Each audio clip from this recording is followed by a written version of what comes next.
अस्सलाम वालेकुम, मैं हूं जावेद फ़ारूकी।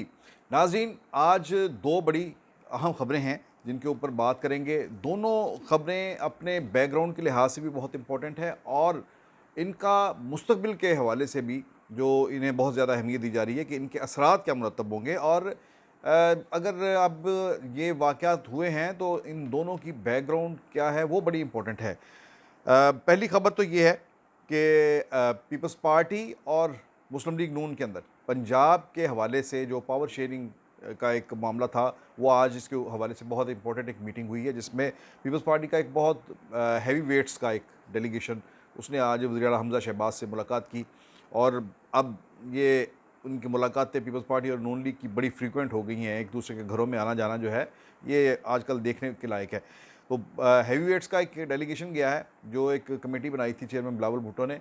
उन्होंने वहाँ जाकर पावर शेयरिंग पंजाब के अंदर जो है इसके ऊपर फाइनल बातें की हैं और मैं फिर बताऊंगा कि क्या पावर शेयरिंग फार्मूला क्या तय पाया है। दूसरी खबर ये है कि एक बहुत बड़े कौमी इदारे के सरबराह चेयरमैन वापडा उन्होंने अपने ओहदे से इस्तीफ़ा दे दिया है। बज़ाहिर ये एक कौमी इदारा जो है, एक महकमा जो है, एक उसके सरबराह का एक इस्तीफ़ा है और चेयरमैन वापडा आते रहते हैं, जाते रहते हैं। तो लेकिन इस बार ये इस्तीफ़ा जो है वो बहुत ज़्यादा डिस्कस हो रहा है। ये क्यों हो रहा है और इसको इम्पोर्टेंस क्यों दी जा रही है, इसकी बैकग्राउंड मैं आपको बताऊंगा कि ये चेयरमैन वापडा इस्तीफ़ा इनसे लिया गया है और क्यों लिया गया है और ये क्या रहे थे जिसकी वजह से हुआ। तो ये दूसरी खबर, इसे पहले डिस्कस करेंगे और पहले वाली खबर को बाद में लाएंगे। तो चेयरमैन वापडा जनरल रिटायर्ड मुजम्मिल हुसैन, आज उन्होंने अपने ओहदे से इस्तीफ़ा दे दिया। जनरल रिटायर्ड मुजम्मिल हुसैन जो हैं वो ये वापडा की इंजीनियरिंग कोर्स से ताल्लुक़ रखते हैं और आम तौर पर जो फ़ौज के इंजीनियरिंग कोर्स से ताल्लुक़ रखने वाले जो जर्नैल होते हैं वो लेफ्टिनेंट जनरल के ओहदे के ऑफिसर्स जो होते हैं, जब वो रिटायर जब होते हैं तो उन्हें किसी न किसी इंजीनियरिंग के डिपार्टमेंट के अंदर उन्हें लगा दिया जाता है। जैसे बाकी भी महकमों में कई जगहों पर जो है रिटायर्ड फ़ौजी अफसरान जो हैं उनके तजर्बे से फ़ायदा उठाने के लिए उन्हें लगा दिया जाता है। इसी तरह से वापडा के अंदर ये पहले जनरल नहीं हैं जो आए, इससे पहले भी जैसे जनरल एक सफदर हुसैन थे और एक जनरल जुल्फ़कार आए, वो भी रहे, यहाँ पर चेयरमैन वापडा रहे। इस तरह और भी कई जनरल ज़ाहिद अली अकबर बहुत नामी गिरामी और उनका तो माशाल्लाह कारनामे भी बहुत ज़बरदस्त रहे। जनरल जुल्फ़कार का बड़ा धुआंधार दौर था, वो एक वापडा के अंदर मार्शल लॉ ही लगा हुआ था। तो हम तो उस वक्त वापडा को कवर भी करते थे और हमने देखा कि वो किस तरह से उन्होंने काम किया और नवाज शरीफ उन्हें लेके आए थे। ये जो जनरल साहब जनरल रिटायर्ड मुजम्मिल हुसैन, इनकी तकर्री भी मियाँ नवाज शरीफ के हाथों ही हुई थी और ये 24 अगस्त 2016 को इनको साबिक़ वज़ीर-ए-आज़म नवाज शरीफ ने चेयरमैन वापडा इनकी तकर्री की थी। 5 साल के लिए ये तकर्री होती है और इस दौरान 2017 में मियाँ नवाज शरीफ जो हैं वो इक़्तिदार से रुखसत हो गए और उनकी पार्टी 2018 में उनका इक़्तिदार गया और उसके बाद जो 4 साल बाकी जो थे, 3 साल, वो इमरान खान साहब के साथ इन्होंने मिलकर काम किया। 2021 में, अगस्त 2021 में जब इनकी 5 साल मुद्दत ख़त्म हुई तो इन्हें फिर दोबारा 5 साल के लिए चेयरमैन वापडा मुकर्रर कर दिया गया। अच्छा, क्यों मुकर्रर कर दिया गया? आम तौर पर इस हवाले से कोई ज़्यादा बातें नहीं थी, किसी को पता नहीं था कि ये क्यों मुकर्रर किया गया है। बज़ाहिर जो सामने बात थी वो यही थी कि बड़ी अच्छी परफॉर्मेंस इनकी और बड़े मेगा प्रोजेक्ट्स जो हैं ये उनको लेकर चल रहे हैं और पाकिस्तान को जैसे उसकी बहुत ज़्यादा ज़रूरत है, बड़े आबी ज़खायर की, डैमों की ज़रूरत है, तो उनके ऊपर ये काम कर रहे हैं। गोमलज़म डैम है, वो फिर भाषा डैम है, इस तरह से बेशुमार प्रोजेक्ट्स के ऊपर काम कर रहे हैं। तो उनको ये कि सिंगल हैंडेडली आगे लेकर चला जाए और उनको कंप्लीट किया जाए तो इनको दोबारा जो है एक्सटेंशन दे दी गई। अल-मशहूर एक्सटेंशन, जो हमारे यहाँ एक्सटेंशन बहुत ज़्यादा चलती है, तो इनको भी एक्सटेंशन दे दी गई। लेकिन इनका जो काम था, जो किरदार था, उसके हवाले से कभी ये चीज़ सामने आई नहीं कि ये जनरल साहब जो हैं ये चेयरमैन वापडा के साथ-साथ इनके और क्या कौन से मशागिल हैं। हम तो यही सुनते थे कि जनरल साहब या तो कभी-कभार वापडा हाउस आते हैं और यहाँ की मीटिंग्स करते हैं, प्रोजेक्ट्स के ऊपर जाते हैं, बाहर काफ़ी प्रोजेक्ट्स के ऊपर काफ़ी जाते हैं, वहाँ पर निकले रहते हैं, साइट पे जाते हैं और इसके साथ-साथ गोल्फ़ खेलते हैं, जो एक महबूब मशगला होता है हमारे रिटायर्ड आर्मी ऑफिसर्स का। गोल्फ़ खेलने के साथ साथ तीसरी बात का नहीं पता था कि वो क्या करते हैं, और वो बात मैं अभी आपको बताने लगा हूँ। वो ये थी कि पाकिस्तान के अंदर जो सियासत चल रही है, उस सियासत में भी पूरी तरह दखील थे, और उसमें इन ये बड़े बारीकी से कशीदाकारी कर रहे थे, सियासी कशीदाकारी।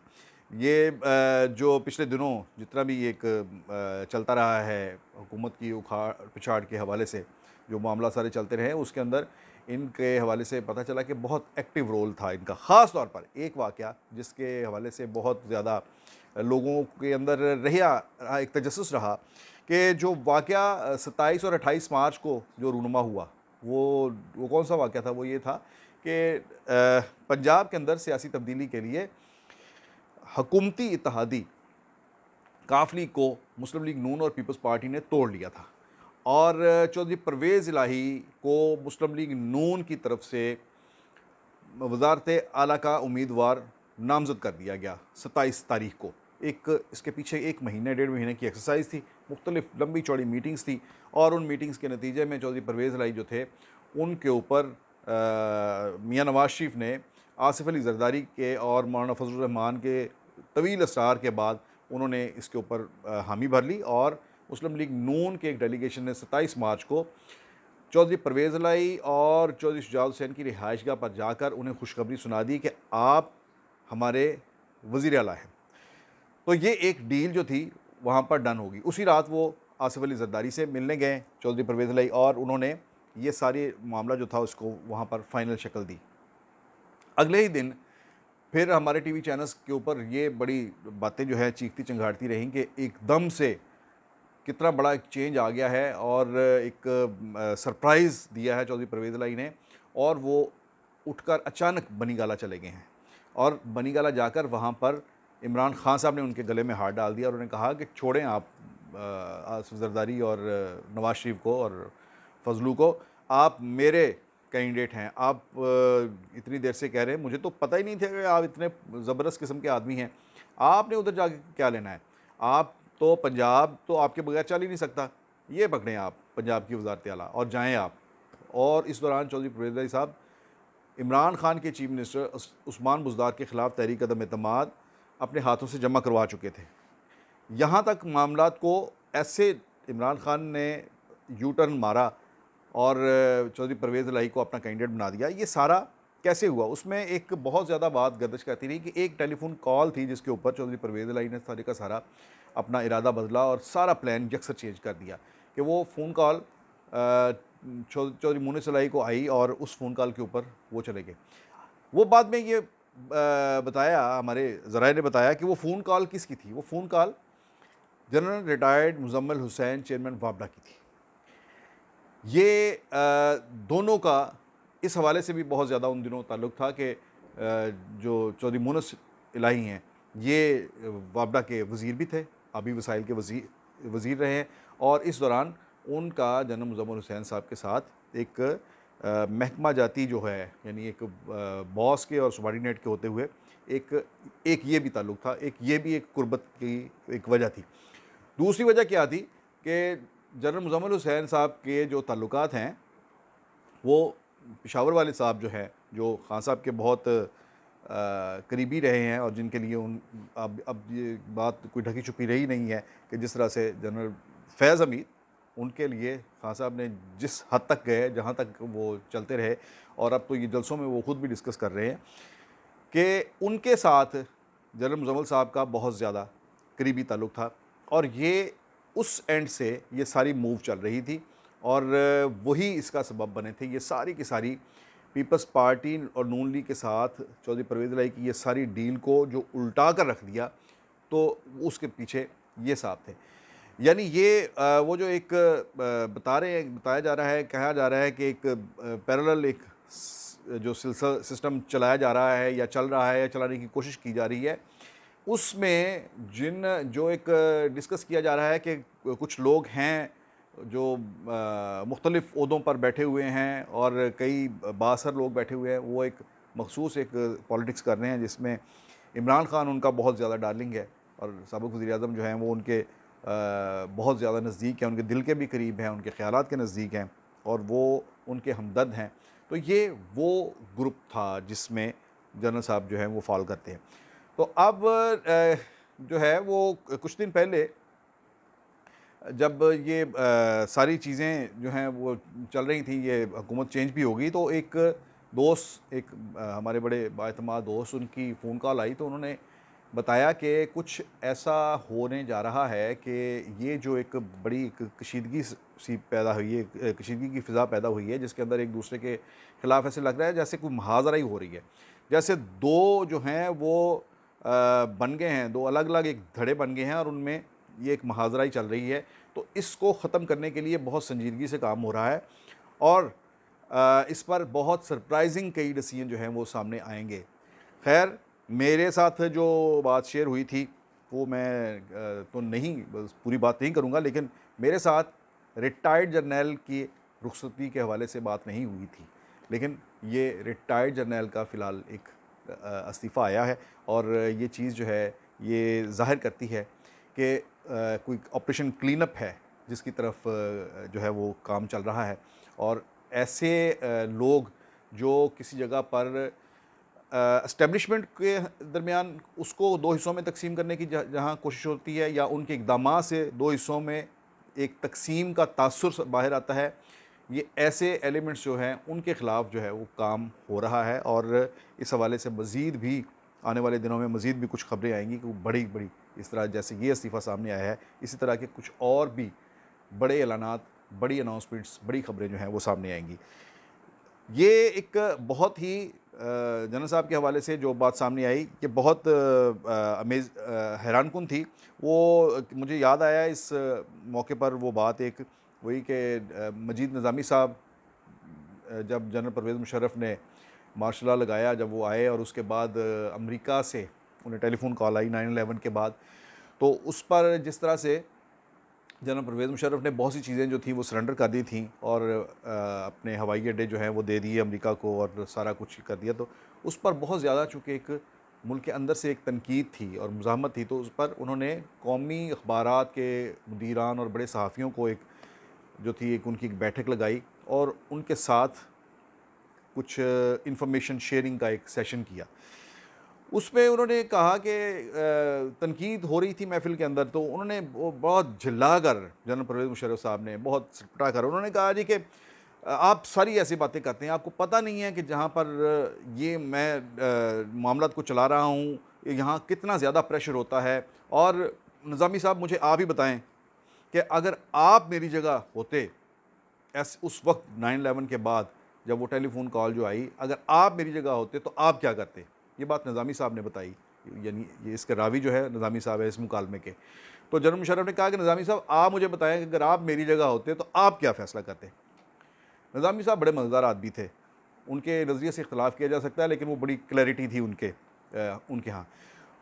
उन्होंने कहा कि आप मेरी जगह होते निज़ामी साहब तो आप क्या करते? तो निज़ामी साहब ने बड़ी ख़ामोशी से तहम्मुल से कहा, उन्होंने कहा, जनरल साहब, मैं आपकी जगह होता ही क्यों? सन्नाटा तारी हो गया। उन्होंने कहा, बात तो असल तो मसला ही जनरल साहब ये है कि मैं आपकी जगह होता क्यों? मैं जो काम कर रहा हूँ मुझे यही करने दें। हमारे यहाँ यही तो मसला है कि जिसका जो काम है वो नहीं कर रहा, और आपके साथ भी हमारा इख्तिलाफ़ यही है कि आपका काम ये नहीं है जो आप कर रहे हैं।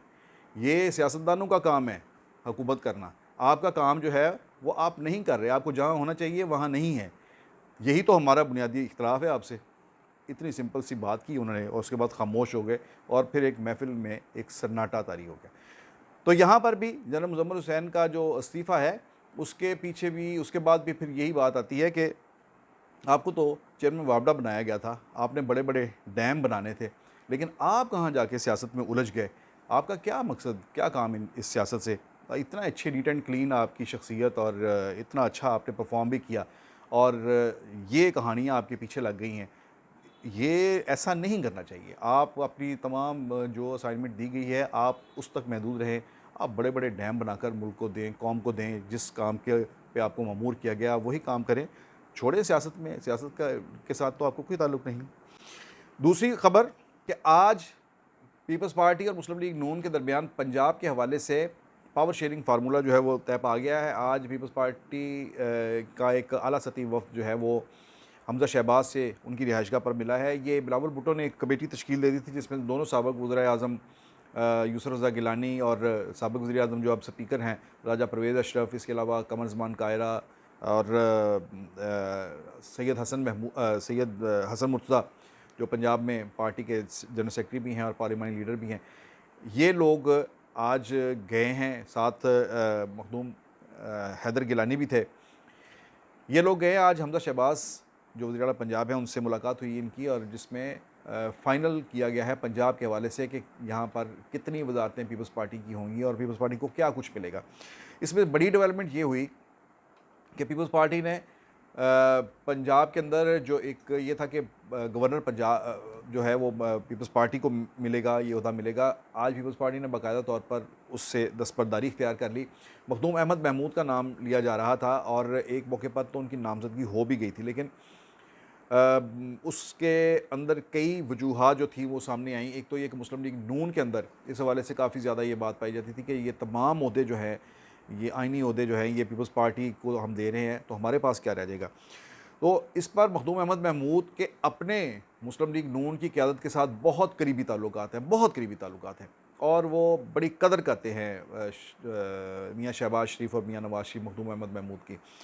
तो एक हमारे ज़राए ने एक बात बताई कि मखदूम अहमद महमूद के नाम की हद तक उन्होंने इत्तफ़ाक़ कर लिया, लेकिन उन्होंने एक शर्त आयद कर दी थी और मखदूम साहब को भी ये कन्वे किया गया कि आपको हम गवर्नर बना रहे हैं, लेकिन बराए मेहरबानी आप पीपल्स पार्टी की बजाय मुस्लिम लीग नून के कोटे से गवर्नरशिप एक्सेप्ट करें। इसका मतलब ये था कि आप यानी मुस्लिम लीग नून में आ जाएँ। तो ये एक जो बात जो थी ये बड़ी बहुत छोटी बात नहीं थी, ये बहुत बड़ी बात थी। यानी ये एक पीपल्स पार्टी की एक बड़ी शख्सियत को तोड़ने वाली बात भी थी। ये बात ज़्यादा ज़ुबान ज़द आम नहीं हुई, बाहर नहीं निकली, अदरवाइज़ ये कोई बैड टेस्ट भी कर सकती थी, लेकिन मखदूम अहमद महमूद ने वहीं पर इस चीज़ को दबा दिया और उन्होंने कहा कि नहीं, मुझे गवर्नरशिप चाहिए ही नहीं। उन्होंने उसी पर थैंक यू बोल दिया और उन्होंने कहा कि आपने एक मेरे बेटे को मरकज़ में वज़ीर बना दिया है, भतीजा जो है वो सूबे में आप वज़ीर बनाना चाह रहे हैं, तो उसके बाद काफ़ी है, हमारे लिए इतना ही काफ़ी है। तो ये तो इस तरह से एक गवर्नरशिप वाला उन्होंने बड़ा ग्रेसफुली उन्होंने उसको थैंक यू वेरी मच बोल दिया। तो उसके बाद पीपल्स पार्टी ने भी जो है वो दस्तबरदारी उससे इख्तियार कर ली। फिर बलीगुर रहमान का नाम फिर उसके बाद आज मुस्लिम लीग नून ने, जो बहावलपुर से ताल्लुक़ रखते हैं, उनके एक्स एम एन ए, उनका नाम गवर्नर पंजाब के लिए नामज़द कर दिया है। इसके अलावा ये हुआ कि जब ये दस्तबरदारी कर ली पीपल्स पार्टी ने गवर्नरशिप से, तो फिर उनकी डिमांड जो थी वो ये थी कि पीपल्स पार्टी के 3 से 4 वज़ीर जो हैं वो बनाए जाएँ। अब सुना ये है कि 4 वज़ीर जो हैं ये इनकी कमिटमेंट हुई है, जिसमें मखदूम सैयद हसन मुर्तज़ा जो हैं ये सीनियर वज़ीर होंगे पंजाब के अंदर, और मखदूम अली हैदर गिलानी जो यूसुफ़ रज़ा गिलानी के साहबज़ादे हैं, उस्मान महमूद जो मखदूम अहमद महमूद के भतीजे हैं वो, मुमताज़ चांग और शाज़िया आबिद, ये साउथ से ही हैं, ये सारे ये जामपुर से हैं। शाज़िया आबिद अकेली वाहिद पीपल्स पार्टी की खातून MP हैं। ये लोग जो हैं इनके नाम तकरीबन फ़ाइनल हैं कि ये वज़ीर बनेंगे। इनको हसन मुर्तज़ा को इन्हें सीनियर वज़ीर का ओहदा जो है वो दिया जाएगा। इसके अलावा ये भी तय पाया है कि पंजाब के अंदर जितनी भी कॉरपोरेशंस हैं होती हैं, वो कई सरकारी नीम सरकारी ऐसे इदारे होते हैं, उनके अंदर भी पीपल्स पार्टी के जो ओहदेदार हैं उन्हें अकोमोडेट किया जाएगा, जबकि पीपल्स पार्टी के जो बाकी MPs हैं उन्हें को पार्लिमानी सेक्रेटरी वगैरह इस किस्म के ओहदे जो हैं वो सारे दिए जाएंगे। गोया पीपल्स पार्टी की 7 रुकनी जो पार्लिमानी पार्टी है वो सारी अकोमोडेट हो जाएगी। इसके साथ साथ पीपल्स पार्टी के कई जो ओहदेदार हैं उनको भी जो हैं वो ओहदे वगैरह मिल जाएंगे पंजाब के अंदर। ये एक पीपल्स पार्टी ने यहाँ पर पंजाब के अंदर, मेरा ख्याल है कि जो साइज़ है पीपल्स पार्टी का उस हवाले से एक बेहतर डील हो गई है। और असल में बात यही है कि साल एक की ये गवर्नमेंट है, उसके बाद फिर नए सिरे से मामला तय होंगे। तो ये एक डेवलपमेंट है पंजाब के अंदर, जिसके बाद जो एक हुकूमत साजी का अमल है वो बड़ी हद तक जो है वो कंप्लीट हो जाएगा। और हुकूमत को चाहिए कि अब अगर वो इन तमाम मामला से, ये अगर इत्तेहादियों के साथ इस तरह से बखैर खूबी ये चीज़ें चल रही हैं, तो इसके बाद उन्हें चाहिए कि जो आवाम के जो रियल इश्यूज़ हैं उन पर जो है वो पूरी तवज्जो दें, और जिस तरह से जो महंगाई है ख़ास तौर पर जिसमें आवाम पिस रहे हैं उससे उसको निजात दिलाई जाए। जाते जाते एक ख़ास ट्रिब्यूट शाज़िया अबद के लिए। ये पीपल्स पार्टी की बड़ी ज़बरदस्त जाली एमपीए हैं, वर्कर क्लास ताल्लुक़ रखती है इनकी। हमने देखा है इन्हें पंजाब असेंबली जब इजलास में आती हैं तो अपने इलाके से जामपुर से बस पे, जो इंटरसिटी बस सर्विस चलती है, उस बस पे ये खातून सफ़र करती हैं। तो ये एक बड़ा एक अच्छा हेल्दी साइन है कि एक वर्कर क्लास की जो खातून है उसको हुकूमत में शामिल किया जा रहा है। इन्हीं तफसीलात के साथ अब तक के लिए इतना ही। आइंदा व्लॉग में फिर मिलेंगे। इजाज़त दीजिए। अल्लाह हाफ़िज़।